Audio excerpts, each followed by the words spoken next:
Ladies and gentlemen, this morning we have had a scheduled meeting of the parliamentary group of the United Democratic Alliance involving our senators, members of the National Assembly, and today we asked governors who are in town to attend.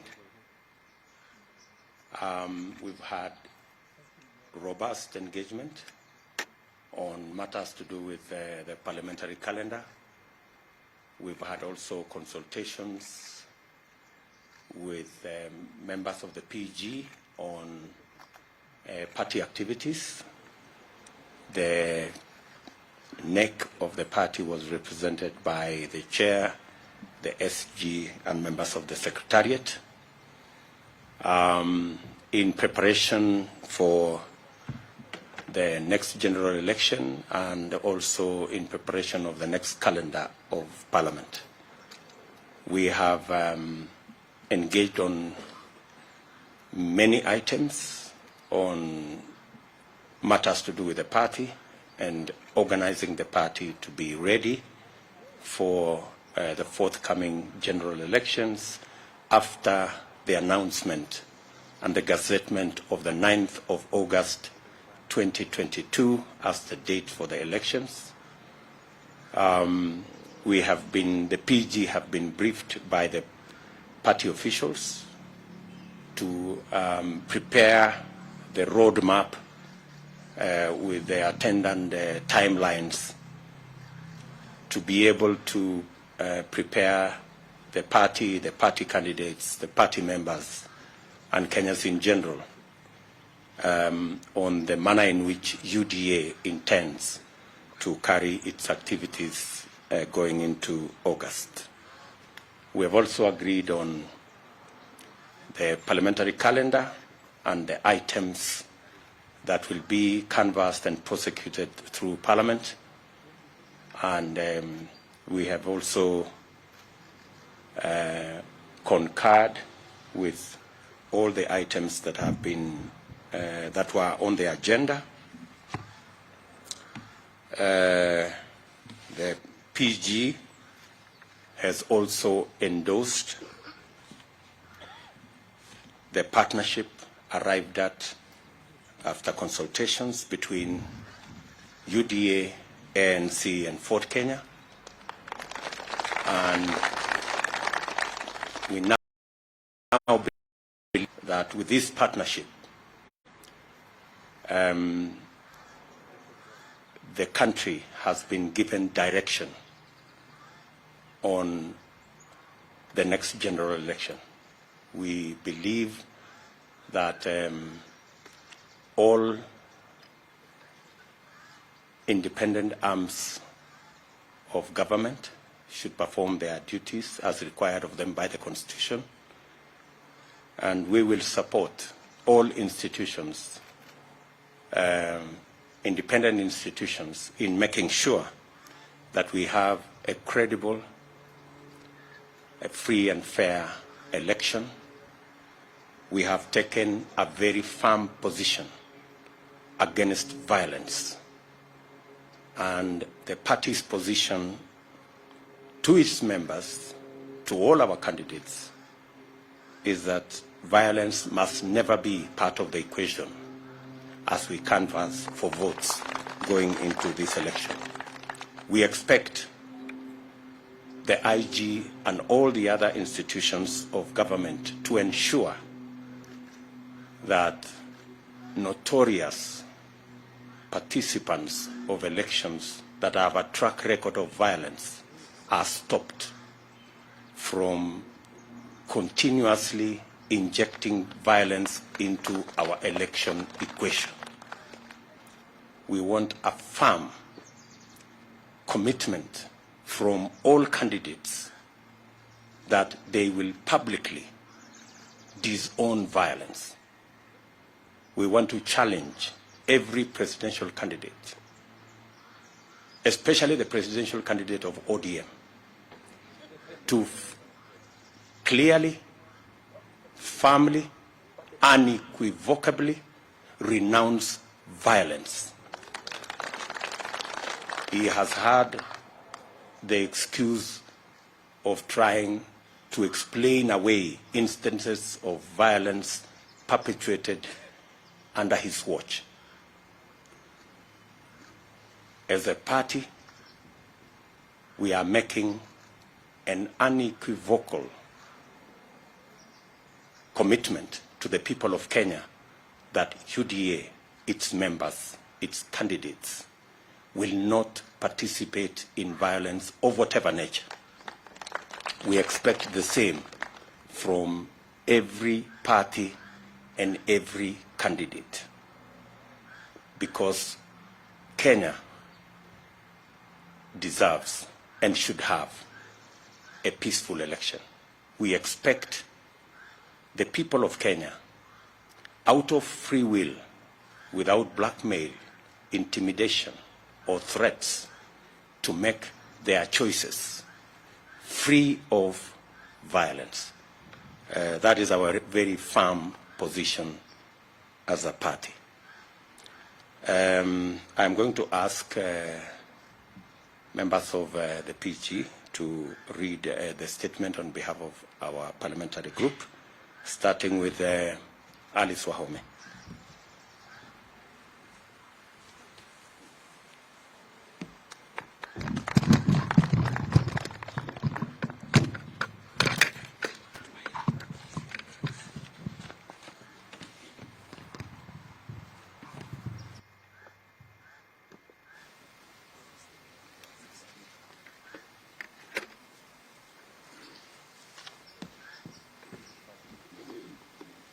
Thank you. Good afternoon. The statement is given today by the PG of the United Democratic Party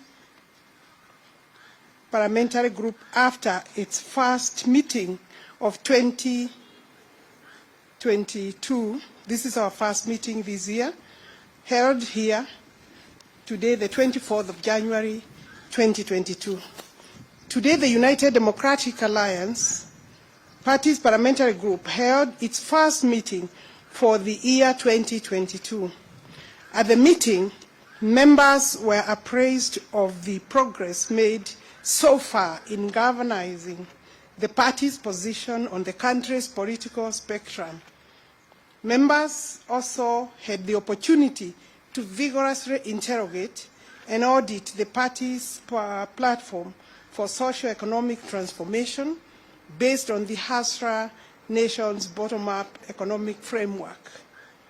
Pertaining to physical developments, members expressed grave concern over attempts by the government to increase the national debt ceiling in order to extend cover for reckless expenditures and wanton siphoning of public resources that continue to disgust and nauseate Kenyans.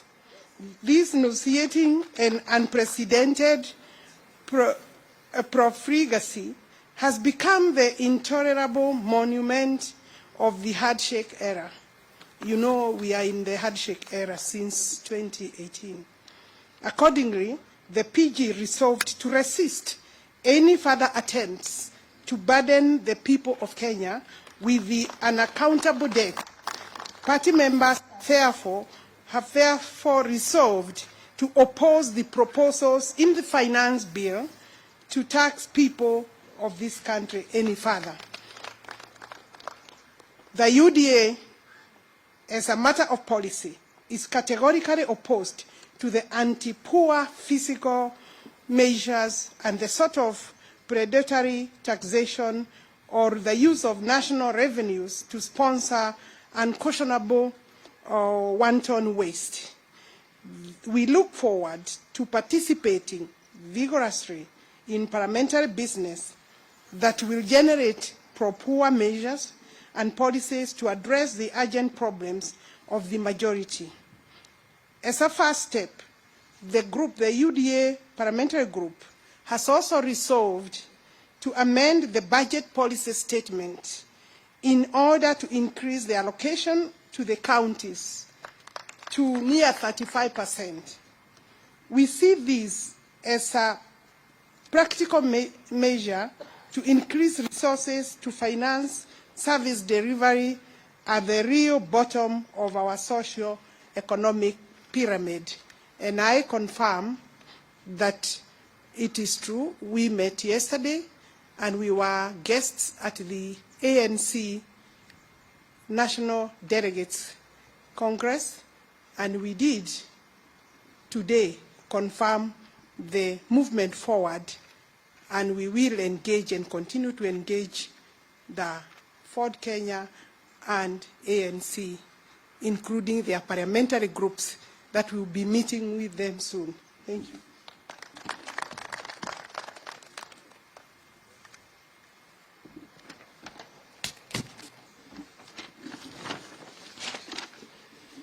The UDA Parliamentary Group meeting exhaustively deliberated on the following agendas, which are part of the parliamentary calendar in its last few months.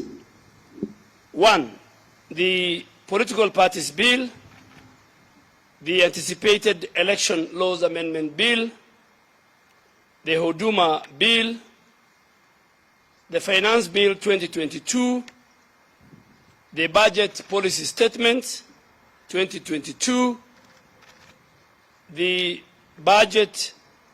National Budget for 2022, the Petroleum Products Amendment Bill, which is coming for the third reading and the final, and the anticipated Regulations of Political Parties Act. Our members will participate robustly and vigilantly to ensure that the legislative output is pro-hustler, pro-the citizens, and conforms with the core principles of the UDA National Socio-Economic Transformation Platform. We are fully cognizant of the ongoing drought affecting various parts of our country, and we must give this matter serious attention because drought occasions tremendous human suffering and inflicts devastating losses to pastoralists, farmers, and all people whose livelihoods depend on the agriculture sector, the livestock and beekeeping value chain system. And we look at this in the light of the supplementary budget and the main budget that will come before this House. And more specifically, our parliamentary group, in looking at the supplementary and the main budget, will allocate resources to agricultural farmers who are now beginning the planting season in order to cushion them and give them subsidy. And I ask government that the resources Parliament will allocate will act as subsidy to our farmers as they begin the planting season. And above all, allocate more resources in the supplementary and the budget for the pastoralists who are affected by the drought. Therefore, the UDA Parliamentary Group resolved to introduce amendments to the budget policy statement, to the supplementary budget, in order to allocate enough and adequate resources to caution Kenyans from the harsh economic conditions, including the impact of drought. As our PG goes forth to engage in Parliament on issues that matter to millions of ordinary Kenyans, the party parliamentary wing will continue to involve Kenyans of all walks of life to participate in defining and redefining our party's agenda. And this involves wananchi from all levels are invited, and from all wards to all our counties, to join us and contribute to consultations that will discuss the economy of our country, how to revamp the economy under our leadership, that will be conducted in all the 47 counties, that will be led by our economic team, working with our Secretary General at the party level. And this is what will produce the party's campaign manifesto at all levels, so that each and every Kenyan in every part of our country will have a role to participate in the development of the UDA manifesto. The UDA is committed in conducting its political activity in a peaceful, inclusive, respectful manner that optimizes democratic engagement and produces a cohesive national conversation. We therefore strongly deplore any form of inciting, divisive or discriminative activities during the campaign period or at any other time. Our communication and broadcast media must be tools of national building, not incitement and the propagation of hate within our society. Our criminal justice system must perform its constitutional duty of protecting freedom of the citizens and effectively dealing with antisocial tendencies during the campaign period. As our party leader and the Deputy President of the Republic of Kenya has said it earlier, the parliamentary group has also endorsed our partnership between UDA, ANC, and Ford Kenya, and we have agreed that on all programs, and even in Parliament, on all programs of joint rallies, and that our leadership in the National Assembly and in the Senate will have a further consultation with the leadership of ANC and Ford Kenya, so that at the legislature we form a common ground and a purpose that will benefit the people of Kenya. Thank you very much.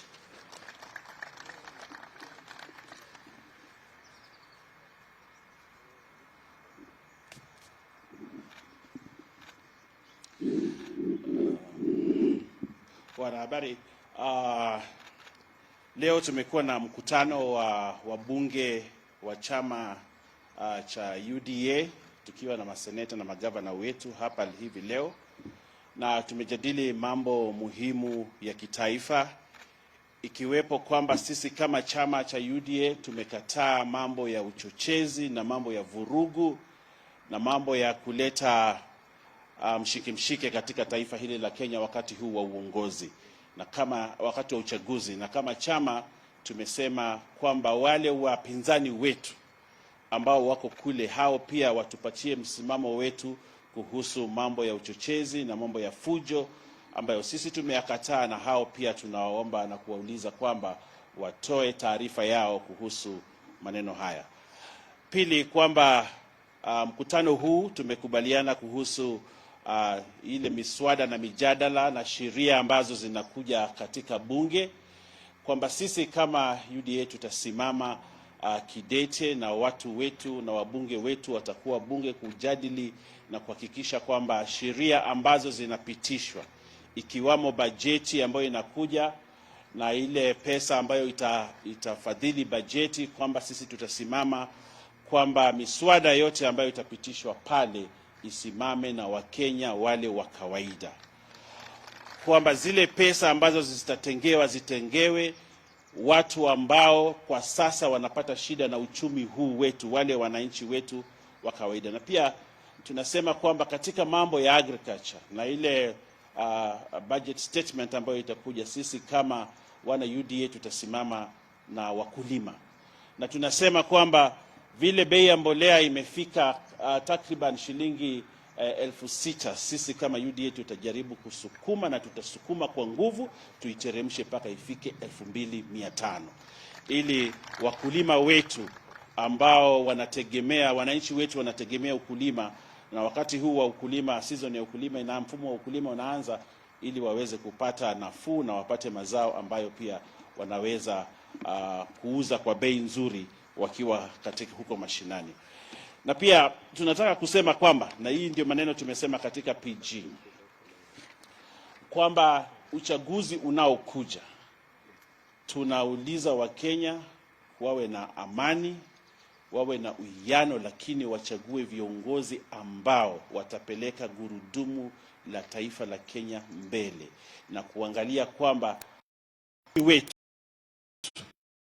kusisitiza kwamba uchumi wetu ndio kipaumbele wa timu yetu hii ya UDA, kwamba tutaangalia kila njia ili kila Mkenya aweze kufaidika katika serikali ambayo inakuja. Baadhi ya sheria ambazo zitakuja ni ile Political Parties Bill. Kuna sheria za uchaguzi ambazo zinakuja, ambazo tunajua sheria hizi zinajaribu kuhujumu uchaguzi unaokuja hapo mbeleni, kwamba zile marekebisho ya sheria ambayo yanakuja yatakuwa katika bunge, sio kujaribu kusaidia uchaguzi, lakini kuhujumu uchaguzi. Na sisi kama chama cha UDA tumesema tutasimama kidete na Wakenya kuhakikisha kwamba tutakuwa na uchaguzi ulio wa huru na wa haki na ambao utakubalika na kila mtu. Kuna sheria zile inaitwa Huduma Bill, na sisi tumeona katika hii sheria inayokuja ya Huduma Bill iko na vipengele ambavyo havisaidii Wakenya, lakini vinasaidia wale Wakenya kidogo ambao wanatafuta mamlaka kwa njia ya utapeli hapa Kenya. Na kusema kwamba the Petroleum Products Bill ambayo itakuja katika bunge, sisi tunasema kwamba uchumi wa Kenya unazidi kuzodorota kwa sababu ya haya maneno ya mambo ya petroleum, mambo ya petroli. Na tunasema kwamba tukipunguza bei ya petroli, uchumi wa Kenya pia utapanda. Na sisi kama wana UDA ambao tunaamini kwamba sisi tunasimamia wale wananchi wa pale chini, wananchi wadogo, tutahakikisha kwamba wananchi wanapata haki katika hii sheria ambayo inakuja. Na pia kusema kwamba sisi tutakuwa ngangari sana huko Senate kuhusu hii maneno ya Regulations of Political Parties Act. Kama vile mlituona pale National Assembly, pale bunge la kitaifa, pia pale Senate tumejipanga kupambana kuhakikisha kwamba sheria ambazo zinapitishwa ni sheria ambazo zitasaidia Wakenya, sio kusaidia Wakenya wachache ambao wanataka mamlaka kwa mlango wa nyuma. Asanteni sana, Mungu atubariki.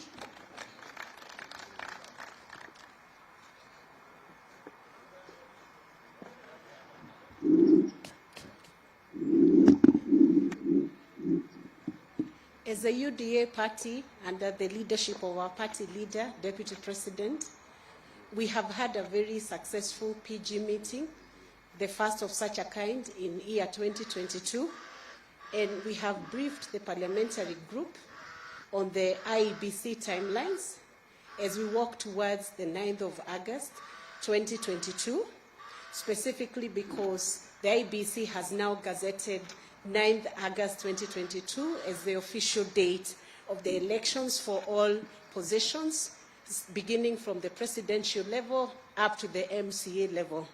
In preparation towards this date, this election date, the party has briefed the parliamentary group of all the logistical preparations that the party has done towards the nominations, and we continue to assure our aspirants that every preparation is being made at the party level, at the NEC level, to ensure that everybody will get a free and fair chance to contest under the UDA ticket.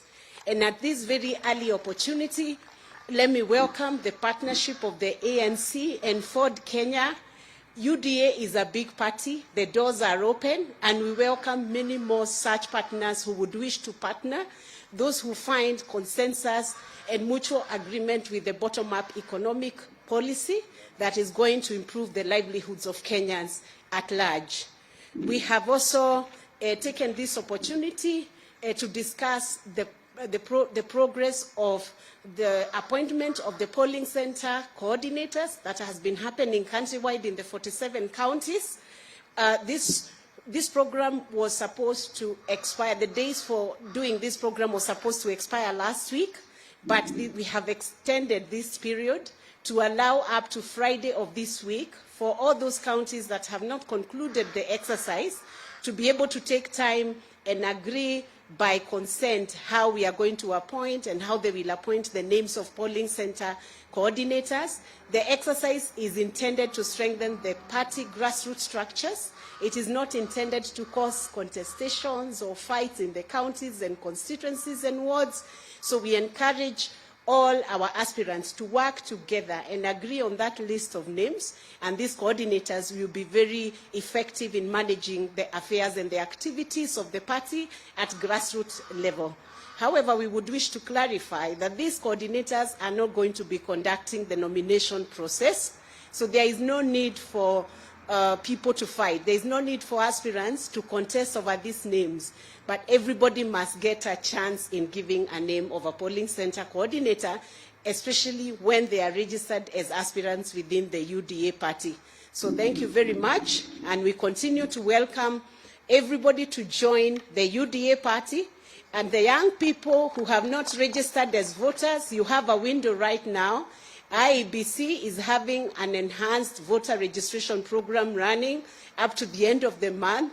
Please make a point of registering if you are not yet registered. And for all those who would like to join the UDA, please visit the eCitizen, resign from the parties that you have been, the parties you do not want to be in, and join the UDA party. Asante sana.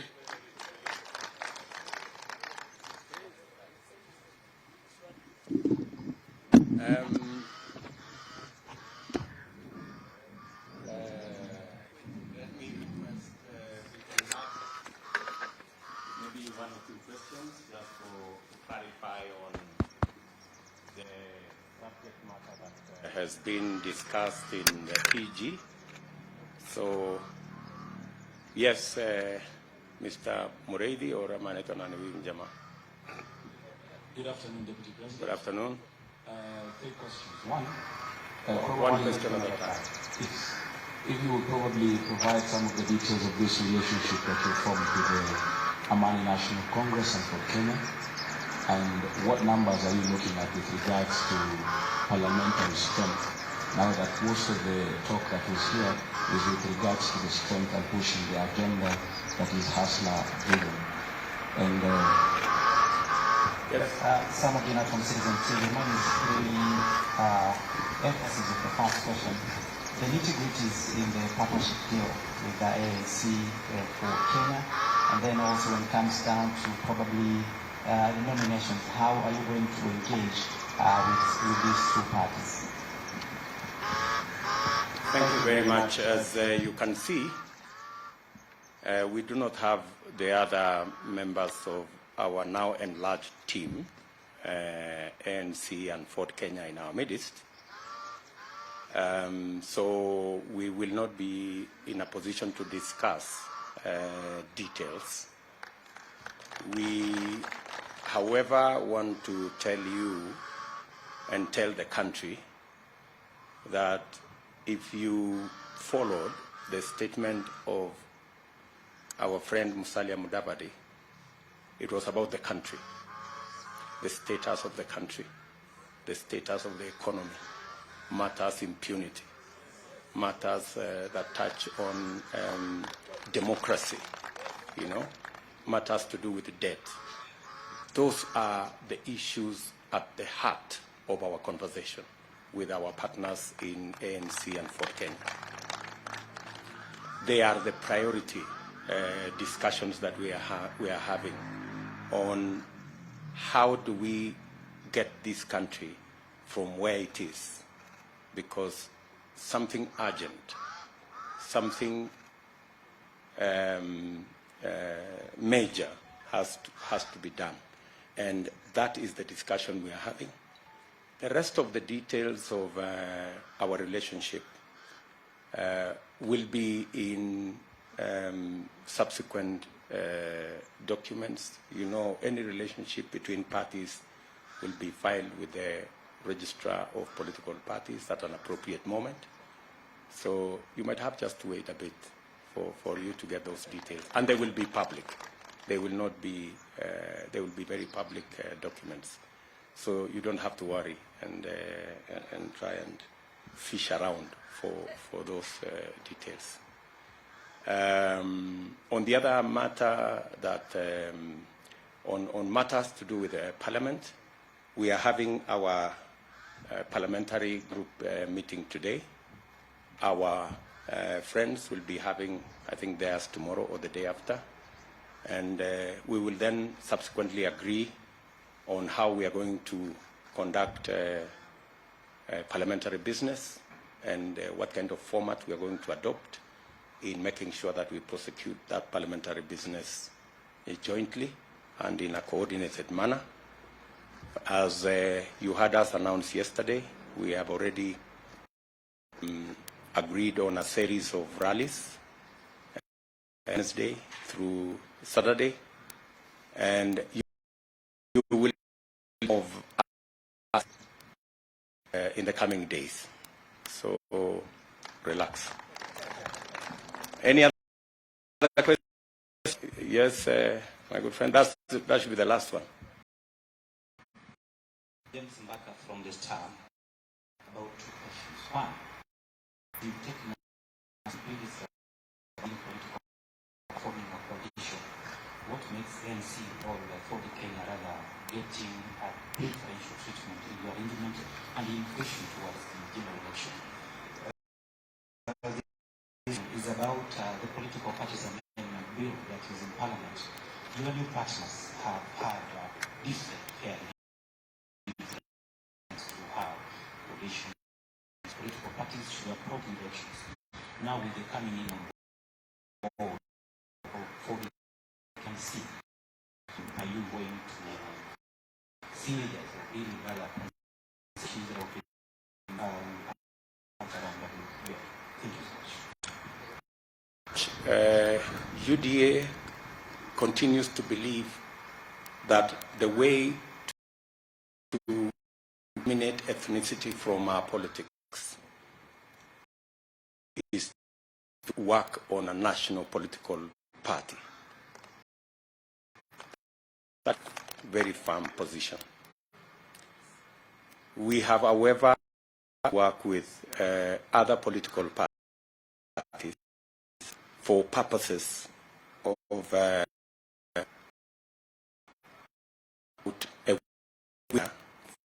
for elections, especially in the face of the onslaught by those who are ethnic parties. We've seen a proliferation of political parties sponsored purposely for purposes of dividing people and working on dividing our bases. And Ford Kenya have suffered the same fate. ANC have suffered the same fate. And that's the reason why we have decided to come together to stall this onslaught on divisive,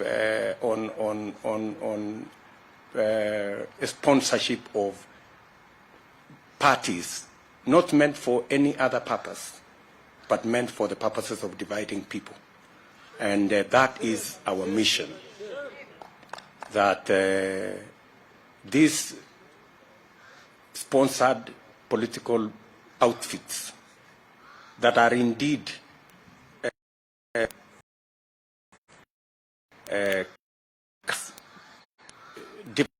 parties, but they are actually ODM outfits, because our competitors cannot face the electorate because of their bad history. So in certain areas, they camouflage themselves as for that party or something called Kuzimia, you know? I mean, who doesn't know that this whole charade around Kuzimia It's just ODM trying to reincarnate itself and to pose as something different from what the people of Kenya know them to be. And that is our very firm position. And we have agreed with our partners, ANC and Ford Kenya, that our mission is, as opposed to what our competitors are doing to create divisions, our mission is to unite the country. And so we are pursuing that mission. I thought we have closed that chapter. Thank you very much, good people. There is always another time.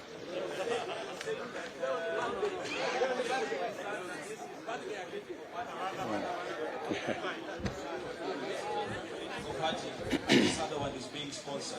And number two, now that you're also being open to coalitions, why would your members be opposed to a law that is creating an avenue for creating coalitions?